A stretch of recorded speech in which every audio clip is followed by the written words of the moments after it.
Good morning and welcome. I'm Sheila Livingston, Guthrie Theatre Education Coordinator, and with me is Chris Nelson, member of the Guthrie Theatre Acting Company, who plays young Covey in Plough and the Stars. We're so pleased and excited that you've invited us into your classroom this morning. Together, we're making history. This is a morning of firsts. It's the first time that we've linked up with classrooms like yours across the state in this highly technical, interactive video communication service. We're broadcasting from the Intermediate District 287 Service Center at Hennepin Technical College in Plymouth, Minnesota. Last season, over 94,000 students came to the Guthrie Theatre to see plays and explore how these plays touch their lives. We call our plays the classics because they're plays that have survived through time because they talk about the important issues that affect people's lives and that connect people to one another. So I think that we're going to get into some pretty interesting questions this morning. Questions like, who are we as human beings? What are some of the dilemmas that we face in our lives that are common to all of us? What is the truth about war and peace? What causes conflict? How can conflict be resolved? As I mentioned earlier, we have Chris Nelson, who is in Plough and the Stars, and we'll have a lot to talk about in that regard. We'll also have Dennis Beal, the Guthrie Theatre Public Relations Director. And we have some pretty exciting video clips to show you. We have an interview with Joe Dowling, who's the Guthrie Theatre Artistic Director, who also, by the way, directed Plough and the Stars. He will tell you about some of the history of the play and the actual events that occurred in Dublin in 1916 that ignited the Easter Uprising, which is at the core of the play. You will also see some scenes from the play, and we've brought with us some other interesting material. We're very excited about this opportunity to talk with you across the state, and we hope that this will be the beginning of many programs such as this. So, let's all have fun.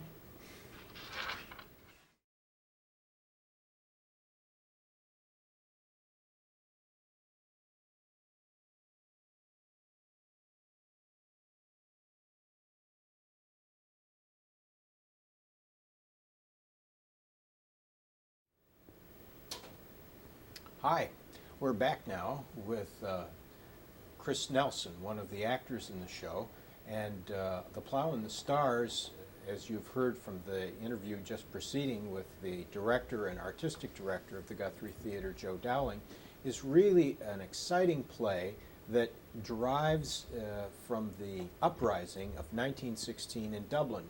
So I'm going to ask Chris a little bit here, playing the part of the young Covey, to tell us a bit about the story and some of the scenes that you've seen, and we'll also show you some of the pictures that go along with the play. Chris, thanks for joining us today. Absolutely. Well, as Joe said much more eloquently than I would be able to, it's a story of the Easter Rebellion in 1916 in Dublin. And although it doesn't directly have to do with the people who are in the uprising and in the General Post Office, has more to do with just people who are living their lives in the midst of this huge event. And also people that really won't be affected either way, which way the rebellion goes. Can I interrupt you for a minute? We have a picture, I think, of the set of the Guthrie stage that shows a bit of not only the famous thrust stage where the action takes place, but also gives a sense of the tenement houses that are surrounding Dublin at the time. And there's a lot of debris that's piled up there. The barricades. The set's by Frank Flood. He's a brilliant designer, and the feeling that he wanted is to really get a really strong sense of what it would be like for these people living in these tenements. And as Joe said to us in rehearsal, and we talked a lot about it, often in these Georgian houses, you could have up to 15 people living in one single room, 3 or 4 families living in one single room. Dublin was just so overpacked at the time and so impoverished Many people after the famine left the countryside and came to the cities. So at this point, Dublin was just overflowing with people. Poverty was just completely out of control. And it was next to impossible making a living. And that is one of the many factors that led the people to the uprising in 1916. Right. And one of the ways that O'Casey personalizes the story, Chris, is with the story of Jack and Nora. And Joe Dowling started talking about that. Can you give us a little sketch, a thumbnail sketch, as it were, of the plot? Great picture. Yeah, Jack and Nora Clitheroe recently married, and they live in the tenements. I play Jack's cousin, and I live with them as well, and so does her uncle. And so it's kind of a crowded condo. Crowded couple of rooms, and newly married, very much in love, and then this whole nationalist idea comes in, and the seed for the whole uprising starts, and Jack finds himself kind of torn. A man who wants to do something for his family and wants to do something for the betterment of his life, and also a lot of pride, finds himself in the midst of it, and ultimately has to make a choice between. There's actually a great line in it where he says, one of his friends asks him when they're getting ready to go marching, he says, do you have a wife, Langham? And he says, or life, Clitheroe, and he says, Ireland is more important than a wife. And that's a chilling idea, that a country, or the idea of a country, could be more important than, say, your wife, or your mother, or your brother, or your dad. That asks a pretty difficult question, I think, because is it really more important than the people that you love immediately around you? And can you, for a national idea, say that it's for them, and yet maybe you're costing them their lives, or your own life, which is so important to them? It's it's a difficult question. So it does surround around the story of Jack and Nora Clitheroe as the weeks go by, as they go leading up to the Easter Rebellion. So we kind of get a sense that there's a love story going on, but also there's a context of hate and conflict that's going on in a larger world. Is that right? Absolutely. And maybe we can take a look at the next shot and get a feel for that. You want to tell us about where this is taking place? This now? takes place in a bar, and That they call a pub, that they right? call a pub. Mhm. And this is the second act of the play. There's 4 acts. There's Act 1, Act 2, then an intermission in Act 3 and Act 4. And in this scene, a number of the characters flew through. All of these characters live in the same tenement. Not necessarily in the same room, but in the same tenement. And this is a scene where outside Podrick, well, in our production, a representative of Podrick Pierce is giving a speech. And so the Irish Citizens Army and the Irish Citizen Army is watching the speech and he's giving a very nationalist inflamed speech about the pride of Ireland and trying to lead them to some kind of action. Where these characters and myself are just kind of, these huge issues don't really affect us that immediately. We all have strong feelings about them, but when it really comes down to it, our ability for any kind of action is limited. So it just gives a good representation of, you see plays about important things and you see movies about important things, but then the reality is that, like ourselves, there may be a war going on and we're eating macaroni and cheese at home. Right, and that's exactly what he shows us at this point in the play, I think, because you get the sense of something dramatic and nationalistic of importance going on outside with the high-blown rhetoric, and inside you see what the ordinary people are thinking and saying about this, and how almost oblivious they are to the events going on outside until we see the sudden rush on stage with the crowd.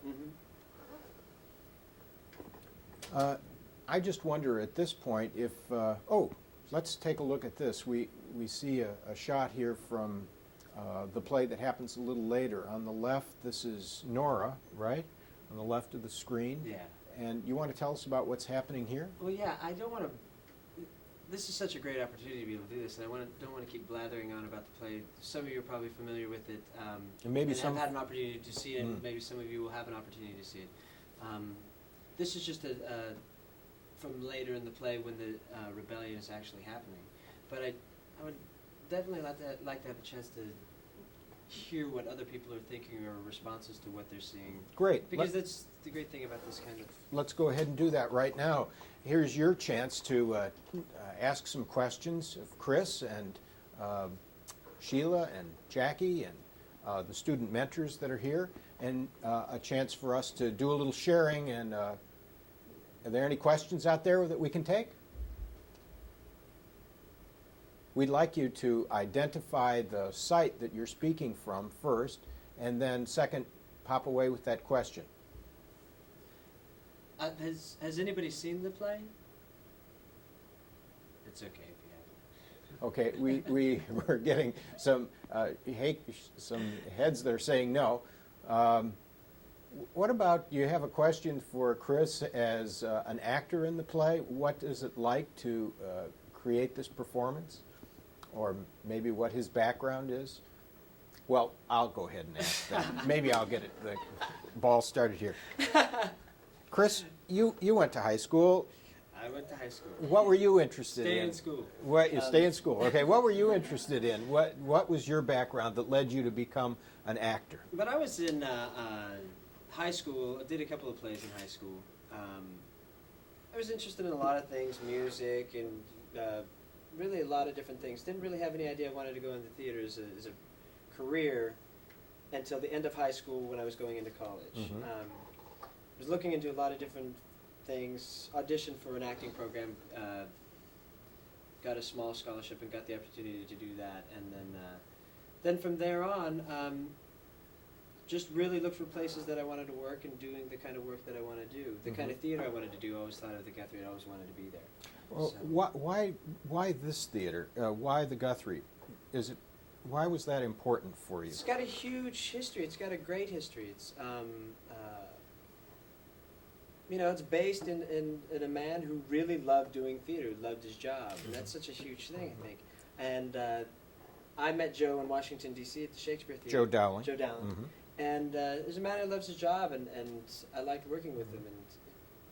And with any job, if you like what you're doing, the product's going to be a lot Right. better. So you feel like there's a greater appeal maybe with the plays that are considered classics for you than maybe new plays that we see on Broadway, or Not necessarily. Mhm.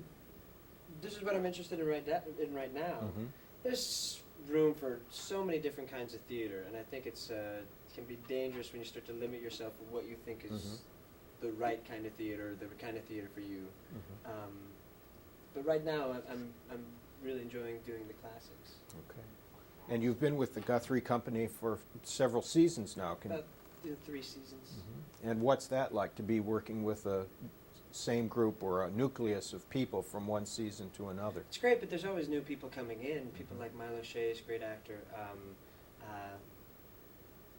But working with a core group of people, you get to know each other so well that it only helps the work. Mhm. You feel safe and you feel comfortable with each other to try different things. You also challenge each other quite a bit more, because after a while, people probably get sick of seeing the same thing from you. So eventually, somebody's going to help you prod along and get better and kind of branch out more and try new things. Mhm. So, How many times do you have to perform this play in 1 week? 8 times. 8 times. Yeah. How do you do that? 6 nights a week, and then 2 matinees, usually one on Wednesday or 2 on Wednesday, and then when I don't have 2 on Wednesday, it's 2 on Saturday and 2 on Mhm. Sunday. And how long was the play in preparation and rehearsal? We rehearsed for about 4.5 weeks, almost 5 weeks with tech. Now, I know a lot of these folks in high school, and when I was in high school, we would rehearse after school for a few hours. How many hours do you rehearse? Well, we rehearse 8 hours a day. That's 8 the schedule. hours? Well, but we don't always rehearse that amount of time. That schedule's 8 hours a day. If it's a scene you're not in, then you have some time off, and That's so what. it's flexible. It depends. It changes day to day. Okay. Well, should we take a look now at an interview with Milo O'Shea, who's one of the actors in the play who plays a role called Fluther Good. And shall we let that roll, Dave?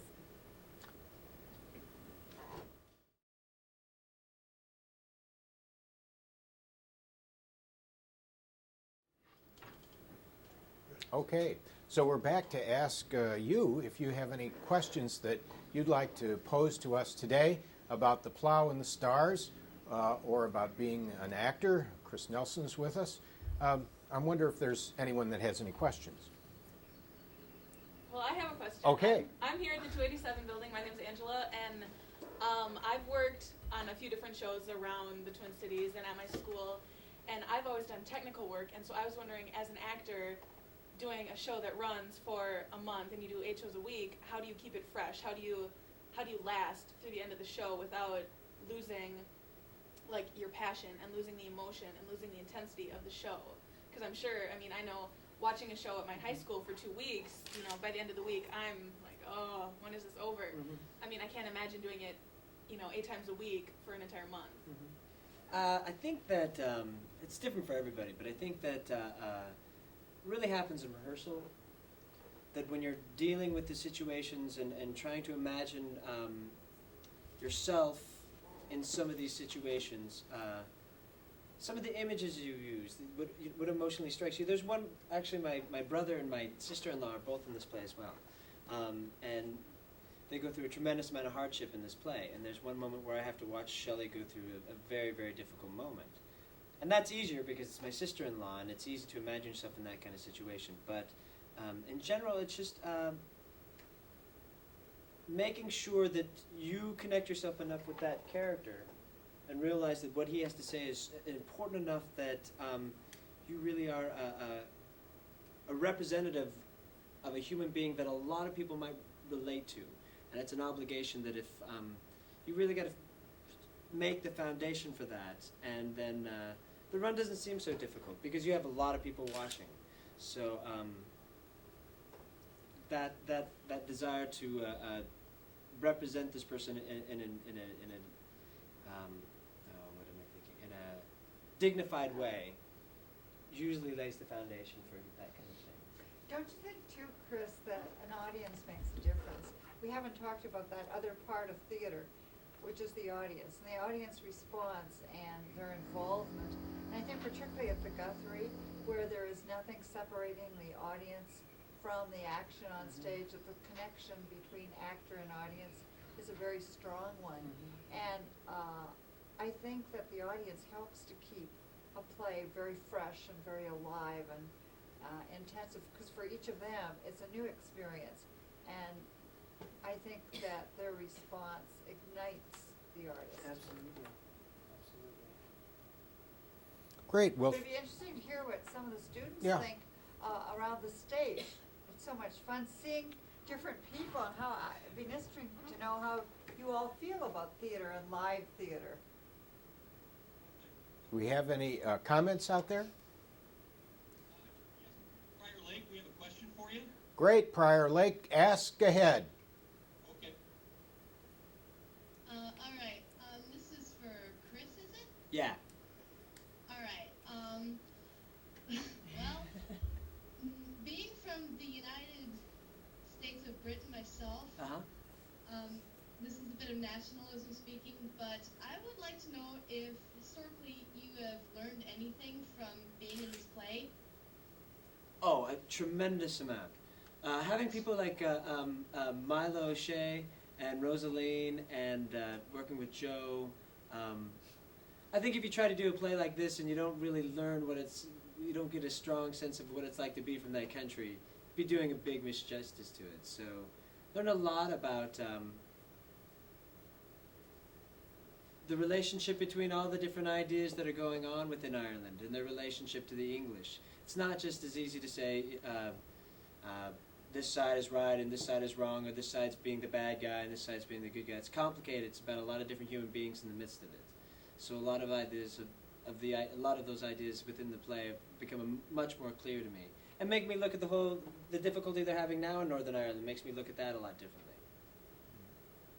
Great question.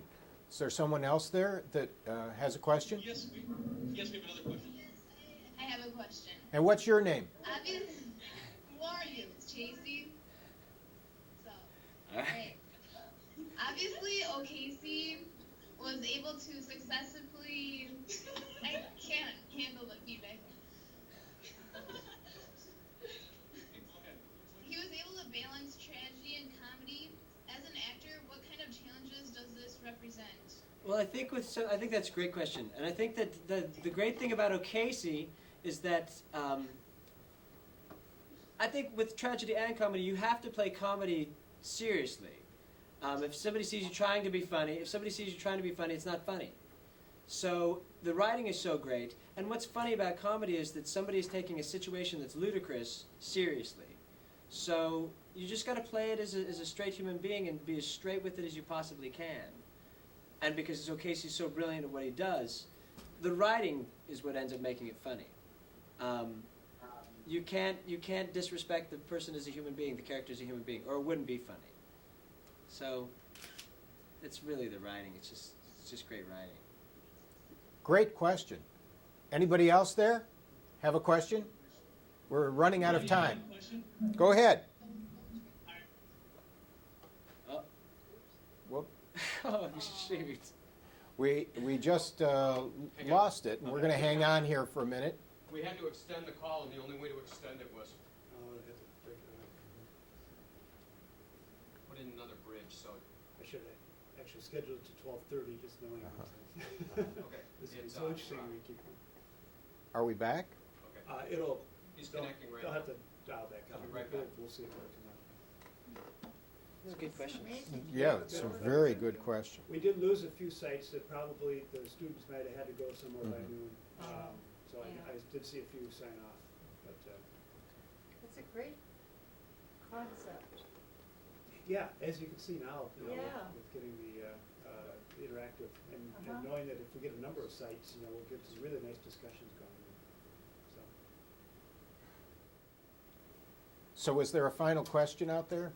I guess we've lost them technically. Yeah, this is Prior Lake again. Fire away. When we were disconnected, our students got up and they had to go to lunch anyway. Sure. So unfortunately, they weren't able to ask that question. But great insight. The students really enjoyed it on our end here, so very much appreciate it. Well, great. Thanks for being with us today. We just want to sign off here and say that if you'd like to come for some more information about this play, The Plough and the Stars, educational materials are available and prepared by the Guthrie's education coordinator and department. And you can get those by calling area code 612-347-1109, direct to Sheila Livingston, our education coordinator. Or on the web. Or we're on the web. You can reach us on the web. Sheila, do you want to tell them about how to do that? You know what? You better tell them. Well, the other way to do it is pick up the phone and call 612-377-2224 to get information and tickets for Plough and the Stars now at the Guthrie Theater. Thanks for joining us today, and good afternoon.